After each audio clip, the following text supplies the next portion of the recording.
लोकसभा निवडणुकीच्या प्रचार सभेत पंतप्रधान नरेंद्र मोदी यांनी मुस्लिम समाजाबद्दल केलेल्या एका वक्तव्यानं चांगलाच गदारोळ माजलाय. राजस्थानच्या बांसवाडा येथे झालेल्या एका प्रचार सभेत भारताचे पंतप्रधान नरेंद्र मोदी यांनी काँग्रेसवर सडकून टीका केली.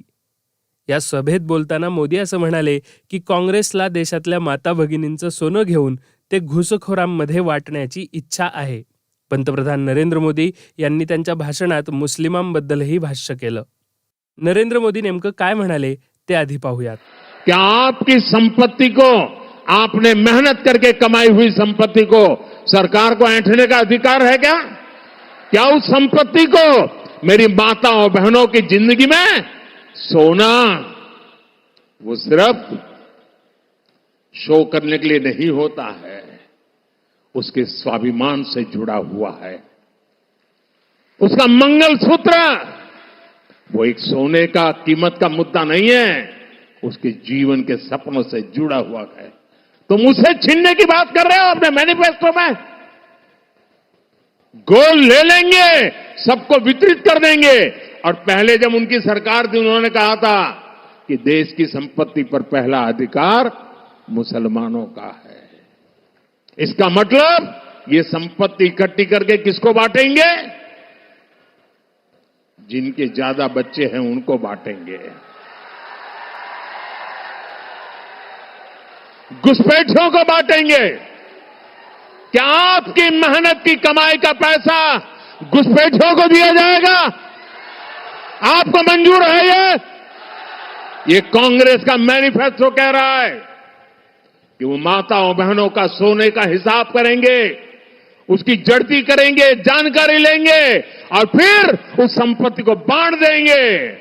और उनको बांटेंगे जिनको मनमोहन सिंह जी की सरकार ने कहा था कि संपत्ति पर पहला अधिकार मुसलमानों का है.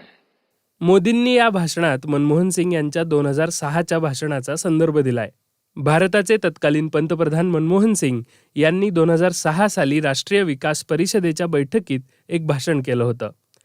तिथे भाषण करताना डॉक्टर सिंग असं म्हणाले होते की माझा असा विश्वास आहे की कृषी, सिंचन, जलसंपदा, आरोग्य, शिक्षण, ग्रामीण पायाभूत सुविधांमध्ये लक्षणीय गुंतवणूक आणि सामान्य पायाभूत सुविधांमध्ये सार्वजनिक गुंतवणुकीची गरज या आमच्या प्राथमिकता आहेत.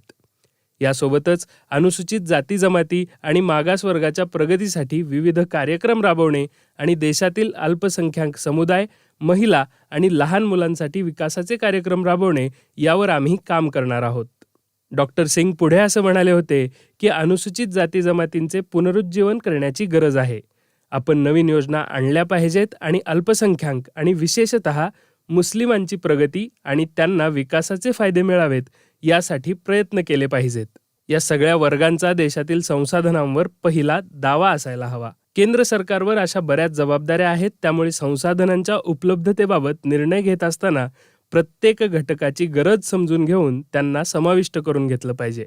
इथे लक्ष देण्यासारखी एक महत्त्वाची गोष्ट म्हणजे मनमोहन सिंग यांनी त्यांच्या भाषणात अधिकार किंवा हक्क या शब्दांचा वापर केला नव्हता, तर ते क्लेम अर्थात दावा असं म्हणाले होते.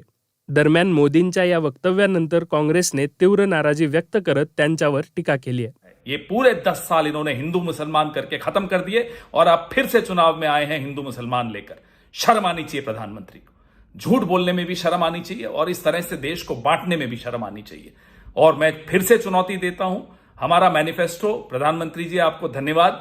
आपके ये झूठ की वजह से लोग हमारा मैनिफेस्टो पढ़ रहे हैं और आपके झूठ को भी वो उसी में ढूंढ रहे हैं कि कहां लिखा हुआ है हिंदू, कहां लिखा हुआ है मुसलमान. इस तरह के शब्द हमारे मैनिफेस्टो में नहीं है. ये आपके इस हल्की मानसिकता में ये शब्द होते हैं. इस तरह के जो बंटवारे की बात होती है वो आपके दिमाग में होती है, आपके जहन में होती है. हमारे न मैनिफेस्टो में है, न हमारे संविधान में है, न हमारे दिमाग में है, न इस समाज में है.